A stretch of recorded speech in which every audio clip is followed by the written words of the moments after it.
లూకాసు వార్త 2వ అధ్యాయం 8వ వచనం నుంచి 14వ వచనం.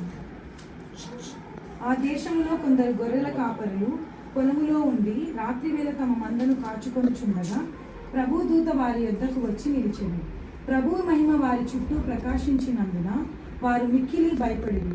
అయితే ఆ దూత, భయపడకుడి, ఇదిగో ప్రజలందరికీ కలుగబోవు మహా సంతోషకరమైన సువర్తమానము నేను మీకు తెలియజేయుచున్నాను. దావీదు పట్టణమందు నేడు రక్షకుడు మీ కొరకు పుట్టి ఉన్నాడు.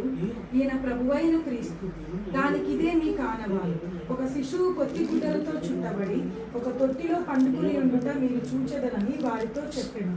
వెంటనే పరలోక సైన్య సమూహము ఆ దూతతో కూడా నుండి సర్వోన్నతమైన స్థలములలో దేవునికి మహిమయు ఆయనకిష్టులైన మనుష్యులకు భూమి మీద సమాధానమును కలుగును గాక అని దేవుని స్తోత్రము చేయుచుండెను. దేవుడి వాక్యాన్ని దీవించును గాక. ప్రార్థన చేస్తున్నాం. మహాపరిశుద్ధ సర్వశక్తిమంతుడా, సర్వ